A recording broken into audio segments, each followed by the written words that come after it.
Like, they see so much potential that we don't see in ourselves sometimes. So sometimes you got to take that blessing from another person. You know what I mean? And I'm a living example of that. Like, bro, if Sam wouldn't have showed up to work, my nigga, I probably would still be... I'd probably be running motherfucking Sparkling Image, honestly. You know what I mean? But shout out to Sam, because Sam turned out dope. Sam worked for the Bears. He's like a scout for the Bears. You know what I'm saying? So it worked out both for both. Yeah, it worked out both for both of us. Like, nigga, he owed me a steak, too. So I tell you that all the time, because I got fired because of him. Like, I was making good money at that car wash. Hey, Sam, he want his steak. I want my steak, because you got a bag now, sir. He want his steak from any steakhouse he choose. You feel me? A good steakhouse, brother. I want a good aged steak at that. But, you know, so it's just a blessing, bro. Yeah, I understand that. And so we're talking about the kids, man. You know, back to school season. I know you very big on going and speaking, back to school charity events, man.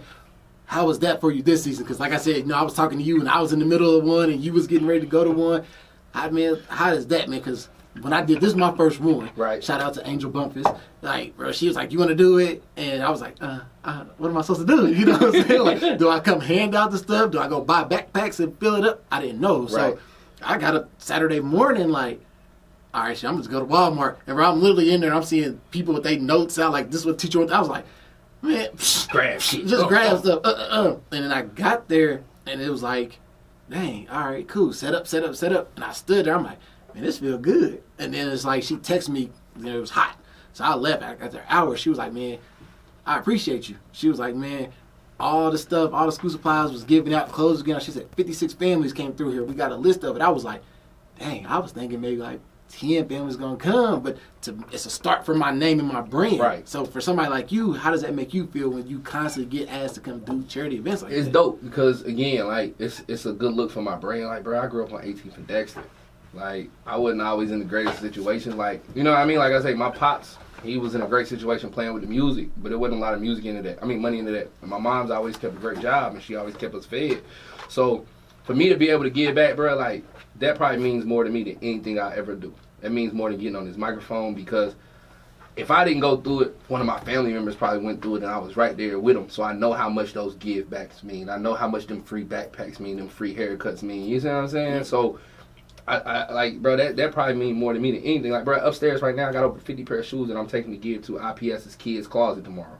And that's a program that, I don't know the lady's name, so I don't want to mess it up, but she started this program where she gives kids in schools shoes, brand new athletic shoes. You feel me? I reached out to Hang Time, and Monty was like, why are you calling me? Pull up to the store.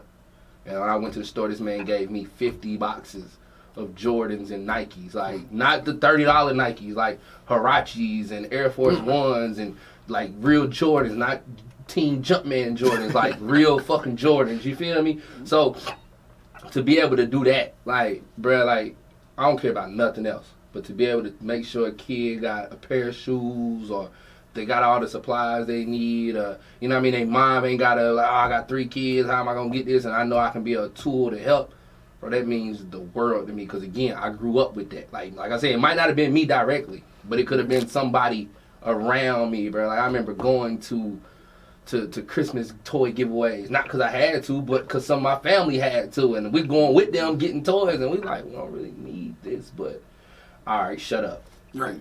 Shut up. You don't need this. Maybe they do. Like, you know what I mean? So that really means the most to me, bro. Because, again, like I gotta tell people, when I never wanted to be on the radio, but I can tell you all the dudes that was on the radio, the Guy Blacks, the Kyle Streets, the Tony Lamonts, the Jerry Wades, the Wendells, the Guy Blacks, you know what I mean? Like, these are people that I looked up to. Like, I tell a nigga, bro, I remember Tony Lamont used to come to my school and give out cards for perfect attendance. And these cards, you can go to Papa John's, Long John Silver's, and get free food. Like, for me to be a 7, 8-year-old and remember that 20 years later, 30 years later, I want to be that for the next generation. You know what I mean? So that's why it's important for me to be involved when these people call. Like, bro, I probably take on more events than what I can do sometimes. You know what I mean? Which is why it was hard for us to get up. Like, I'm literally doing 3 or 4 events on a Saturday and trying to figure out how I can spend time with my own kid. Like, yo, I can't make it to your event. I really want to, but I gotta have daddy-daughter time. Like, shit, bro, I'm sorry. You know what I mean? So I prefer to do them shits, them events more than I prefer to go to anybody's club. Man. Okay. Yeah, I mean, yeah, but we getting to that age though. And we are. But we done did it. We done did it. Not a lot that Club's we ain't born. did. Yeah. I'll be sitting there like, am I gonna pop another bottle?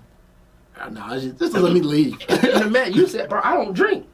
See? So I don't drink. So you see me in the club, bro, I promise, and they don't put it on Instagram the last few times. Bro, I'm in the club playing Pooch Pop, which is basically like Bejeweled. You feel me? Or I'm playing a sniper game. Like, while hosting the party, I'm on a microphone playing a game in one hand. Or now I'm starting to travel with my Nintendo Switch.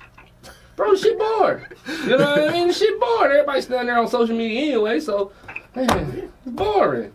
That's it. It's what is I want to call it? It's a party. Yeah. It's an Instagram party. It's an Instagram and Snapchat party now. Yeah. It's putting filters on, trying to party. Like, Man. fuck that.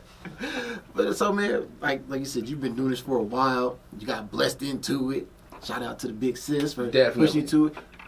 And I know it's going to be a hard question for you to answer, but, man, who is one of the biggest stars that you've met that was big to you, you know, and was a very monumental meeting? Ooh, that's tough, bro. Because I ain't even saying who they are might, you know what I mean? Like, Russell Simmons was probably, Russell Simmons would probably be the one, just because of how iconic he is. When you look at Def Jam, you look at what he's done, like, the man gave me a free cell phone. So you forever my friend. Like, it's when he was pushing the rush phones and the rush cars at the time. Like, the man came in here, did an interview while on the phone, and never got off the phone during the entire interview. Left the interview, got in the car, and was still on the phone, went and did this book signing with us, and still was on the phone. Like, and was doing 3 or 4 different things while holding a conversation on the phone. I'm like, nigga, this is tough. Like, nigga, you tough. Like, how the fuck do you multitask that good? So, like niggas like that, bro. Like, that'd be what's dope to me. Like, I done met the Boosies and the Jeezys. Again, Jeezy's probably, like, number 2 on my list next to Ludacris. Like, them probably my favorite rappers ever, just because I don't know what it is. Ludacris was a radio dude, so I respect the grind into what it is. Like, them probably the only times I've really been starstruck. Like, Run DMC type, you know what I mean? Like, that type of shit really makes me dope. You know what I mean? Last week I met a dude from FUBU, Jay Alexander, one of the co-owners of FUBU. Like, that was dope to me. Like, nigga, I'm here for us by us. Like, nigga, like, that's dope. Like, my era. Yeah, like, I'm having a real conversation and interviewing, so it's hard to pick just one, because I feel like it's just so many people that I've run across, like, and that's genuine, want to see you win. And sometimes it's not even the celebrities, it's the people in the background. Like, Wiz Khalifa's manager, Will, was one of the dopest people to me.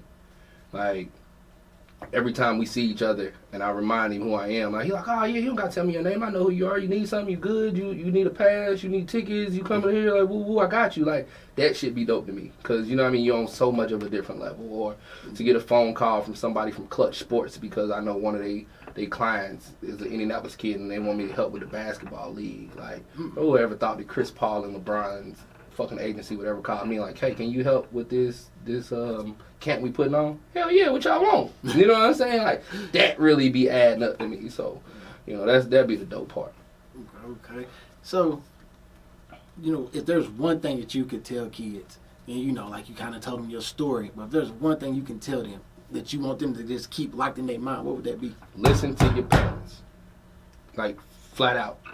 Listen. Like, again, I stayed with my father pretty much all my life since I was like 2, by choice. By his choice and my mom's choice, you know what I mean? Like, but I think it was better for me. But, like, my pops used to tell me all the time, like, don't hang with this person. Don't do this. Don't do that. And I never understood what he meant until I seen some of my partners that he used to tell me don't hang with, don't run with, get fucked up and get jammed up in situations. You know what I mean? I used to think he was crazy. And as I got older in life, like, it made me appreciate him that much more. You know what I mean? So, just listen to your parents, because people say it all the time and you never really believe it. All the shit you've done, I've done 10 times, and I've done 10 times worse. Like, that should be real facts. You know what I'm saying? And again, like, it just makes you appreciate it. And then, like I say, my story with me and my father is just a dope, different type of story, because again, like I said, my father been playing music since the 70s. He went on the road in '89 with After 7 and was out with them until '98. And he left After 7 on his own choice, because at the time, I'm going to high school and become a freshman. My little brother is, I don't know what grade Mikey was going in, but he was going to go to another school, go to another grade level. So my pops was really like, I don't got to leave this music shit, but I got a boy that's going to be 14 years old, going to go to high school. I got to go home. I can't afford for him to be into some bullshit. You know what I mean? Because again, he knew where we grew up at. Like, I had people that hustled all around me. Like, you know what I mean? Like, And some was influences, some was not. Like I shout out to my OGs and they know who they are. I won't put them on tape, but like it was certain niggas from my neighborhood, bro, that wouldn't let me sell drugs, touch drugs, or nothing. And I tell them to this day I appreciate them. Like every time I see them, like, you know, I do whatever the fuck I can for them niggas, because they used to be like, no, nigga, you want some candy? Here go the money. You want to go to the store? Here go the money. You go play basketball, though. Like, you don't get out here with us. Don't do what you see us do. Like, you see us do it, let us do it. Let us get in trouble. Like, you know what I mean? So, and my pops never steered me away from them, because he knew that what kind of people they were, because he liked them. You know what I mean? Like, that's the dope part. Like, them same niggas would be like, yeah, his pops is my man. It's like, he knew what we did, but he ain't look at us no other way. You know what I mean? Or my grandmother didn't look at him no other way. Like, he was cool with them. It was like, yeah, they cool. Like, I know what they do. Don't be down there hanging with them, but you can speak to them. You know what I mean? Woo. So, you know what I mean? You just got to listen to your parents if you got them in your life, or that homie, that big OG around you. Because, like you say, them niggas probably saved me.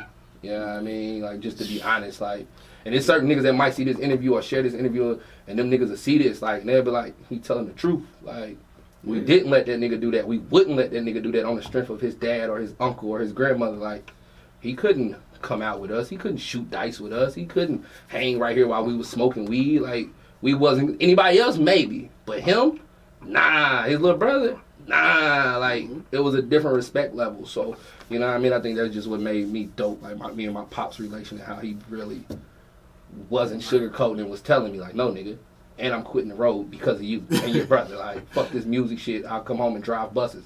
And he drove school buses for over 20, 30 years. You know what I'm saying? Yeah. But like you said, he did it for y'all. He did it for us. Yeah. So it makes it a different, and it makes you appreciate life a lot more. Like I said, it makes me appreciate shit. Like, my old man left touring the world, bro. My father been all around the world. Australia, Japan, Indonesia, China, played in the biggest arenas in the countries, and been on tours. He played without the seven, but he done tours with Whitney Houston, MC Hammer, fucking you name it, like Bud Light Festival, some of the biggest festivals in the 90s. He performed a part of the original football stadiums. He performed in them motherfuckers. Like that was good enough for me. Like, you quit that lifestyle to come here. Like, I know he probably fucking bitches on the road. You feel me? I know he, like, I seen pictures of him hugged up with hoes. I'm like, oh, this what you doing? Like, all right, oh man, why nigga? Like, you know what I mean? But that always made me appreciate it. Like, him and his brothers, my uncles. You know what I mean? Because they always kept it G and didn't sugarcoat it, and just made sure we did what was right by us and by the family. Okay. So, I mean, like, we got artists here. Right. We got artists, and I'm not going to ask you to rank them or nothing like that, man. But I got to ask, man, who do I listen to? Yes. You ready? I'm ready. All right. And this is no particular order, so artists don't get in your feelings. On my playlist, and this is new, old, young, old, whatever. I like Draco McCoy. I like Maxie. I like Goldie. I like Paris. I like Kitty. I like Mula Khan. I like Freeway. Freeway. How you say his name? I be fucking up people's names, so I'm sorry, bro.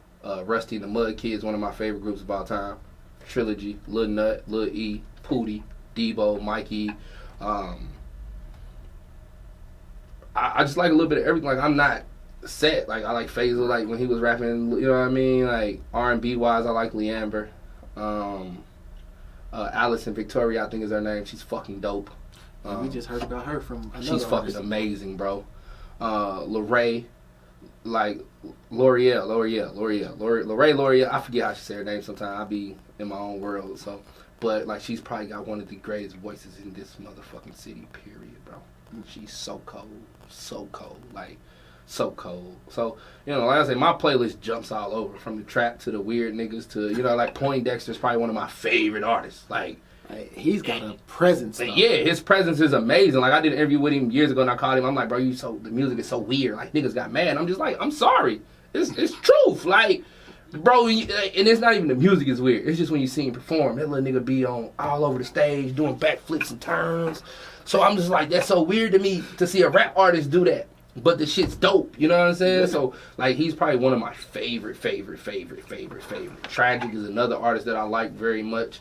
You know, Prince Third is a new dude. He's a big guy. Prince Third hard. Like, I done seen him perform at a few shows. That nigga hard. I can keep going. Like, you know, I like everything from the trap shit to the drug dealer shit to the I'ma kill you shit to the, you know what I mean, to the I can